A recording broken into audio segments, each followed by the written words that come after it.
আমি এখন তোমাদের সামনে আমাদের কোলন ক্লাসিফিকেশন প্র্যাকটিক্যালের লিটারেচার ক্লাস নিয়ে আলোচনা করব। তাহলে প্রথমেই বলবো লিটারেচার ক্লাসের ফ্যাসেট ফর্মুলা কি আছে। তাহলে ফ্যাসেট ফর্মুলা আছে এখানে O P P2 P3 P4। তাহলে এখানে foci in P, P means language, foci in P2, এটা P2 মানে ফর্ম, অর্থাৎ কবিতা, নাটক, উপন্যাস কি আছে সেই form. Foci in P3 author, এই অথর হচ্ছে অথরের ইয়ার অফ বার্থ, মানে কত সালে জন্মগ্রহণ করেছে সেটা আমরা ক্রোনোলজিক্যাল ডিভিশন থেকে পাবো। তারপরে দেখো ফসি ইন P4 ওয়ার্ক, এটা হচ্ছে অথরের কততম কাজ, সেই কাজের সংখ্যা যদি থাকে তাহলে সেই সংখ্যার একটা আলাদা নাম্বার ওয়ার্ক আউট করে নিতে হবে, সেটা হচ্ছে ফসি ইন P4। তাহলে এবার আমরা বলবো যে এখানে কোলনের ক্ষেত্রে দেয়ার আর 3 ways of constructing the work number. এই যে P4টা কীভাবে আমরা ওয়ার্ক তৈরি করব সেইটা প্রথমে বলবো। তাহলে 3টে প্রসেসে হয়। তাহলে প্রথম 1 নম্বর প্রসেস হচ্ছে when the number of works of the author does not exceed 8, অর্থাৎ কোনো একজন অথর যদি 1 থেকে 8 পর্যন্ত লিখে থাকেন, মানে সংখ্যাটা 8-এর মধ্যে, তার বেশি নয়, সেই ক্ষেত্রে তার সেই কাজটা কততম হবে এবং তার নাম্বারটা নোটেশনটা কি হবে সেটা আমাদের বলতে হবে। তাহলে সেখানে 1 থেকে 8 এরকম সিরিয়াল নাম্বার অনুযায়ী যততম কাজ সেই সংখ্যাটাই হবে P4, যাদের কাজ 1 থেকে 8-এর মধ্যে।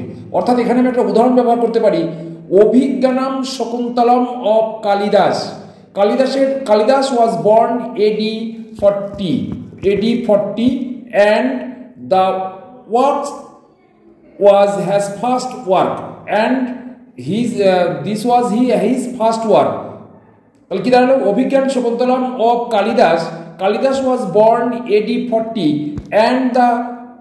and this was his first work। তাহলে এই ক্ষেত্রে আমরা কীভাবে কল নাম্বার তৈরি করব। তাহলে প্রথমেই আমরা ফ্যাসেট ফর্মুলা বলে দিয়েছি।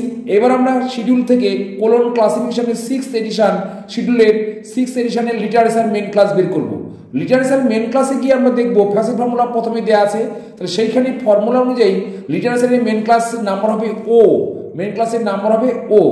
এবার তারপরে আমাদের ফসি ইন পি, সেখানে আমরা কোথা থেকে পাবো, আমরা এখানে নাম্বারটা পেয়েছি, এখানে কোন ল্যাঙ্গুয়েজে লেখা হয়েছিল, এটা সংস্কৃত ল্যাঙ্গুয়েজে। তাহলে ওখানে বলা আছে ফসি in P to be got by and language isolate chapter 5। তাহলে আমরা ল্যাঙ্গুয়েজ আইসোলেট চ্যাপ্টার 5 থেকে আমরা সংস্কৃত ল্যাঙ্গুয়েজের নাম্বার পেয়েছি 15।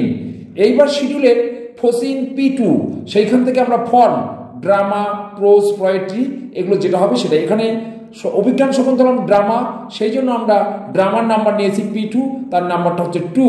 আর নেক্সট P4, এটা হচ্ছে অথর নাম্বার, এটা আমাকে ওয়ার্কআউট করে নিতে হবে। তাহলে সেইখানে আমি দেখবো কততম, প্রথমে P3টা আমি বলে নিলাম যে P3টা আমরা কী হবে ক্রোনোলজিক্যাল ডিভিশন থেকে পাবো। অথরের জন্ম সাল যেটা হবে এখানে AD 40, তাহলে আমরা ওই গ্রুপ থেকে পেয়েছি D40 to be got by GD। তাহলে অথর নাম্বার আমরা ওখানে পেয়ে গেলাম। নেক্সট হচ্ছে অথর্স ওয়ার্কস নাম্বার, কততম কাজ। তাহলে অভিজ্ঞান শকুন্তলম আমরা জানি ফার্স্ট ওয়ার্ক, তাহলে অতএব তার এখানে 1 থেকে যে প্রথম শর্তটা ছিল যে when the number of works of the author does not exceed 8, তাহলে এই রুলসের মধ্যে পড়ছে, অতএব ফার্স্ট ওয়ার্ক, অতএব নাম্বারটা ফার্স্ট হবে, মানে 1ই হবে। তাহলে আমরা P4 পেলাম 1। তাহলে therefore the class number is O P for 15, O15, P2 হচ্ছে ড্রামা নাম্বার 2, তাহলে O15 ফসেট ফর্মুলা অনুযায়ী কমা 2। এবার P2 এবং P3-র মাঝখানে কোনো পাঞ্চুয়েশন মার্কস হবে না।